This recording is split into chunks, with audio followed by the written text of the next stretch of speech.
You're being accused of overturning a verdict for personal gain. And if I lose, it could cost me my judgeship. Forgive me for asking, but why exactly are you coming to me with this? Because you're a hell of a lawyer. Or you picked me because anyone who takes on this case is going to have to drop at least one client, and you thought you could come down here and guilt me into doing that. No thanks.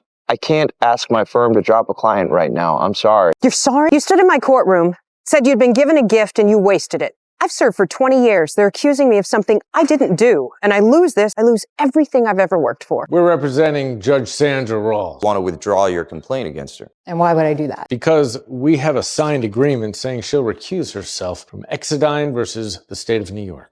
I'm afraid that's not good enough. What this is really about, Mr. Roth, is removing a judge from the bench who's demonstrated an inability to follow the law. Bullshit. She followed the law in your case. You just didn't like the result. She did it 12 years ago. Your client takes matters into her own hands. She did it 2 months ago. God knows how many times she's done it in between. But she's never going to do it again. You make an accusation like that, you better damn well have proof. Because if you smear this woman's reputation without cause, I will make it my life's mission to bury. Then instead of coming at me with empty threats, why don't you ask your client what she did? We just came from Smith and Devane. They're throwing around some Sullivan case like it means something. And you better tell us what they're talking about right now or we're gone. It was 12 years ago. I was a new judge, and there was a 16-year-old kid with the worst public defender I've ever seen. But when he was offered a plea deal and this moron wanted to take it to trial, I couldn't sit by and watch. So instead, you had direct contact with the defendant. Harvey, take it easy. She was just trying to help a kid. It's illegal. She didn't tell us about it. I'm not losing a client for a judge who can't even tell her own lawyers the truth. You want to know what kind of judge I am? I'm saying I made one mistake 12 years ago, and our system relies